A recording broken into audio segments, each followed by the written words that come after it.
Hello student, आज हम पढ़ेंगे भारतीय संविधान के महत्वपूर्ण अनुच्छेद और उसके साथ साथ भारतीय संविधान के महत्वपूर्ण भाग। उस पर भी ये वीडियो है। कुछ भाग यहाँ पर लिखे हुए हैं और कुछ अनुच्छेद लिखे हुए हैं। पिछले कुछ वीडियो अनुच्छेद पर मैं बना चुका हूँ। आप पहले उन वीडियो को कंप्लीट रूप से देखिए, तब आपको ये समझ में आएगा क्रम से जो मैंने वीडियो बनाए हैं भारतीय संविधान के प्रमुख अनुच्छेदों पर, और जो काफ़ी इंपॉर्टेंट अनुच्छेद थे उन्हीं की हमने चर्चा की है। एक सेपरेट वीडियो और महत्वपूर्ण अनुच्छेदों पर पूरा एक वीडियो और बना दूंगा मैं आप लोगों के लिए, जो इम्पोर्टेंट रहेंगे बहुत ही ज़्यादा। अब उनको लर्न कर लेना, लेकिन एक बार इसको कंप्लीट रूप से देखिएगा।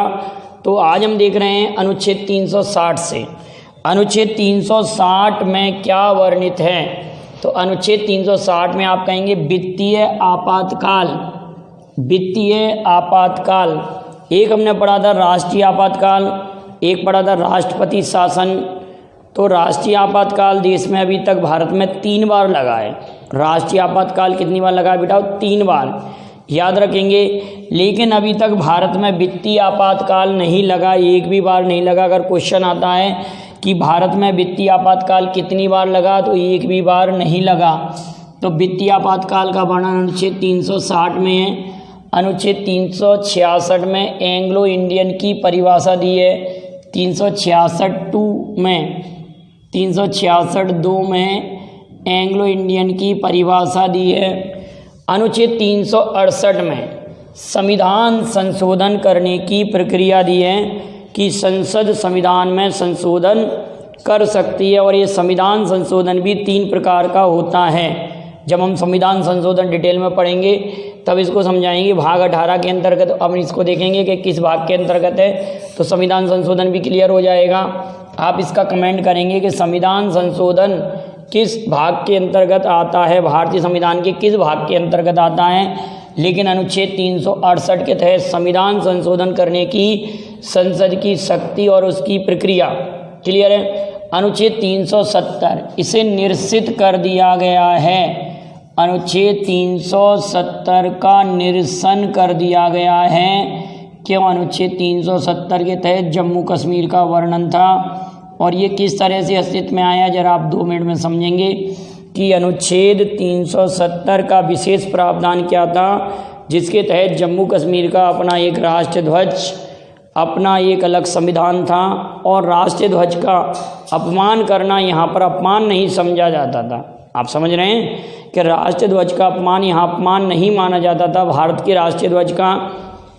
और अगली बात, इसको विशेष सुविधाएं थी, जैसे कोई भी भारत का नागरिक है तो जम्मू कश्मीर में सर्विस नहीं कर सकता, अपना प्रोजेक्ट कार्य नहीं कर सकता, लेकिन जम्मू कश्मीर का नागरिक भारत में विशेष कार्य कर सकता था। आप लोगों को पता होगा कि जब भारत को आज़ादी मिली उसके बाद 1948 में जो मनवाटन योजना आई थी, जिसको माउंटबेटन योजना कहते हैं, उस योजना के तहत माउंटबेटन योजना 47 से पहले जो माउंटबेटन योजना आई थी, माउंटबेटन योजना आपको मालूम है? माउंटबेटन योजना ये कब आई थी, ये आप कमेंट करेंगे। 3 जून तारीख थी, लेकिन सन आप कमेंट करेंगे। माउंटबेटन योजना या माउंटबेटन योजना या Dickie Bird plan, governor general Mountbatten ने जो योजना दी थी वो कब आई थी, ये आप कमेंट करिए। लेकिन उसके बारे में कुछ बातें सुनिए।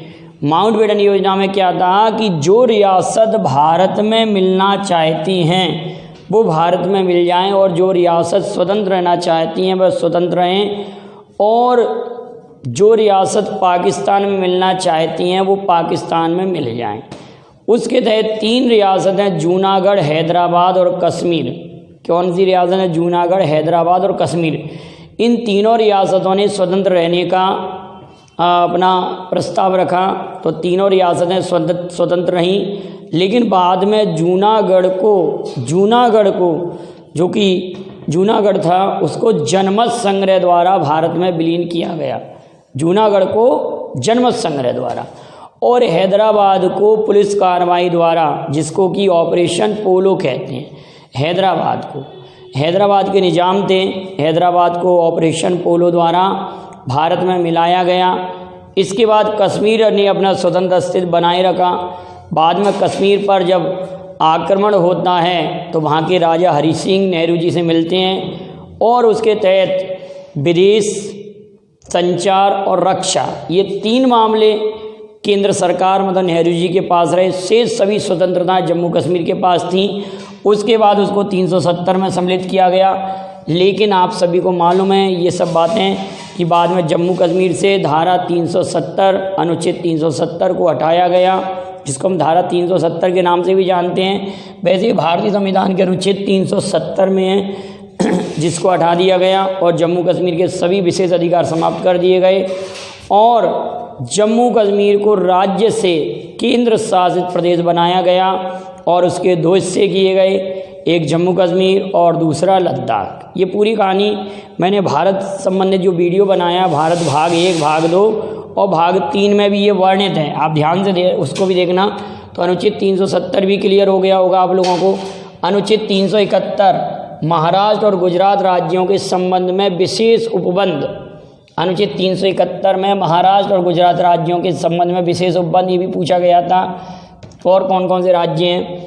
371 काम है नागालैंड, काम है असम, काम है नागालैंड, खाम है असम, गाम है मणिपुर, घाम है आंध्र प्रदेश, घाम है आंध्र प्रदेश के लिए विशेष उपबंध। अणाम है आंध्र प्रदेश के केंद्रीय विश्वविद्यालय की स्थापना, आंध्र प्रदेश के केंद्रीय विश्वविद्यालय की स्थापना अणाम है। क्लियर है? अणाम है केंद्रीय विश्वविद्यालय आंध्र प्रदेश का, घाम है आंध्र प्रदेश राज्य के बारे में विशेष उपबंध है। चा में सिक्किम राज्य, चा सिक्किम और छा में मिजोरम राज्य, छा में सिक्किम और छा में मिजोरम राज्य 371 सभी चल रहा है। और जा में अरुणाचल प्रदेश राज्य। आप किसी भी ट्रिक से आप इसको याद कर लें क्योंकि कंपटीशन में आप यही राज्य पूछ सकते हैं। और झा में गोवा, झा में गोवा के बारे में विशेष उपबंध है। तो ये महत्वपूर्ण अनुच्छेद हमारे बचे हुए थे। अनुच्छेद 395 तक आपको याद नहीं करना, महत्वपूर्ण अनुच्छेद जो मैंने लिए उन्हीं को आपको याद करना है। अब हम भागों की बात करते हैं। इधर भाग लेके हुए हैं, भागों की चर्चा हमने अनुच्छेद के तहत भी कर ली है। भाग 1, भाग 1 में क्या है? अनुच्छेद 1 से लेकर 4 तक, अनुच्छेद 1 से लेकर 4 तक भाग 1 में वर्णित हैं। और ये इसमें क्या है? केंद्र और राज्य के बारे में वर्णन है, संघ और राज्यों के बारे में। भाग 1 अनुच्छेद 1 से 4 तक। भाग 2 नागरिकता, जो कि अनुच्छेद 5 से लेकर 11 तक है, अनुच्छेद 5 से 11 तक है। भाग 3 में मौलिक अधिकारों का वर्णन है। पहले मूल संविधान में 7 मौलिक अधिकार हुआ करते थे, एट प्रेजेंट 6 मौलिक अधिकार हैं, जिसमें संपत्ति के अधिकार को समाप्त कर दिया गया है। मौलिक अधिकारों का वर्णन 12 से 35 तक है। और एक अनुच्छेद 32 ऐसा है जिसको B.R. अम्बेडकर ने भारतीय संविधान की आत्मा कहा है, भारतीय संविधान की आत्मा कहा है अनुच्छेद 32 को। राज्य के नीति निर्देशक तत्व, नीति निर्देशक तत्व जो कि आयरलैंड के संविधान से लिए गए हैं, अनुच्छेद 36 से 51 तक हैं, अनुच्छेद 36 से 51 तक। भाग 4 का, जिसको कि बाद में जोड़ा गया है, मौलिक कर्तव्यों का समावेश है इसमें, जो कि 51 काम में वर्णित हैं, जो कि अनुच्छेद 51 काम में वर्णित हैं। इनको सरदार स्वर्ण सिंह समिति द्वारा 1976 में 42वें संविधान संशोधन द्वारा जोड़ा गया, जो कि रूस के संविधान से लिए गए हैं। मौलिक कर्तव्य, मौलिक अधिकार अमेरिका के संविधान से लिए गए हैं, नागरिकता ब्रिटेन के संविधान से ली गई है। एक एक बात मैंने आपको क्लियर कराई है। अनुच्छेद भाग 5 में संघ की कार्यपालिका, जो कि 52 से 151 तक वर्णित हैं। संघ की कार्यपालिका, राष्ट्रपति, उपराष्ट्रपति और संसद, ये सारी बातें इसके अंतर्गत आएंगी। संघ की कार्यपालिका, लोकसभा, राज्यसभा, इन सब के गठन की चर्चा भाग 5 में है। भाग 6 में राज्यों के बारे में विशेष उपबंध है, मतलब राज्य में विधानसभा, विधान परिषद कैसे गठित होगी, राज्य का राज्यपाल कैसे बनेगा, मुख्यमंत्री कैसे बनेगा, वो सब बातें भाग किसमें? 6 में है। भाग 7 इसे निश्चित कर दिया गया 1956 में निरसित कर दिया गया है। जिस तरह से हमने 370 को निरसित किया था, उसी तरह 1956 में अनुच्छेद 238 में जो वर्णित था इसको निरसित कर दिया गया भाग 7 को। भाग 8 में संघ तथा राज्य क्षेत्रों के प्रशासन का वर्णन है। संघ राज्य क्षेत्रों का प्रशासन है अनुच्छेद 239 से 242 तक। इसके बाद में भाग 9 में पंचायतों का वर्णन है। इसके बारे में मैंने अनुच्छेद इसलिए नहीं लिखा कि इसको मैं आपको अलग से पढ़ाऊंगा जब संवैधानिक विकास पढ़ाऊंगा और लोकल गवर्नमेंट पढ़ाऊंगा, उस समय इसकी चर्चा करेंगे। पंचायतों का वर्णन भाग 9 में है। भाग 9 काम है नगर पालिकाओं का वर्णन है। नगर पालिका 9 काम है, ठीक। भाग 10 में अनुसूचित क्षेत्रों व जनजातीय क्षेत्रों के प्रशासन का विशेष वर्णन है। भाग 11 में संघ व राज्यों के बीच क्या संबंध है उसके बारे में वर्णन है। अनुच्छेद 245 से लेकर 263, अनुच्छेद 248 इसी के अंतर्गत आता है। अब आप पिछले वीडियो देखकर बताएंगे कि अनुच्छेद 248 में क्या वर्णित है। अनुच्छेद 248 में क्या वर्णित है? वित्त संबंधी विवरण।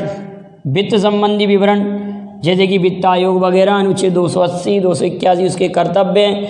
264 से लेकर 300 तक ये वित्त आयोग वर्णित है। भारत के राज्य क्षेत्रों के भीतर व्यापार वाणिज्य व समागम की स्वतंत्रता भाग 13 में, जिसकी स्वतंत्रता अनुच्छेद 307 से 301 तक वर्णित है भाग 13 में। भाग 14 में केंद्र व राज्यों के अधीन सेवाएं, अनुच्छेद 308 से लेकर 323 तक, 308 से लेकर 323 तक, जिसमें अनुच्छेद 312 के तहत नई प्रकार की सिविल सेवा और यूपीएससी संघ लोक सेवा आयोग के गठन की चर्चा है भाग 14 में। भाग 14 का बाद में जोड़ा गया जिसको हम कहते हैं प्रशासनिक अधिकरण की चर्चा। 300 का और 300 खा में ये वर्णित है प्रशासनिक अधिकरण। 300 का और 300 खा में प्रशासनिक अधिकरण वर्णित है। आज का जो मैटर था बिटाओ थोड़ा सा टफ आपको लग रहा होगा, लेकिन ऐसा नहीं, आप 1-2 बार इसको सुनेंगे, नोट कर लेंगे।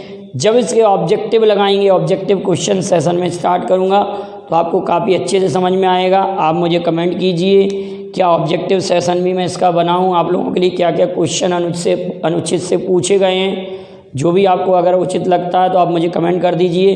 तो अनुच्छेद पर ऑब्जेक्टिव कैसे बनेंगे तो उस पर भी मैं आपको एक वीडियो बना दूंगा, और एक सेपरेट वीडियो के मेन अनुच्छेद कौन से हैं, क्या आपको याद करना है, एक बार आप देख लीजिए, नोट्स बना लीजिए, और इस पर सेपरेट वीडियो एक और बना दूंगा इंपॉर्टेंट अनुच्छेदों की। तो वीडियो पसंद आए लाइक शेयर करें। Thank you very much. जय हिंद, जय भारत। आप इसका स्क्रीनशॉट ले सकते हैं।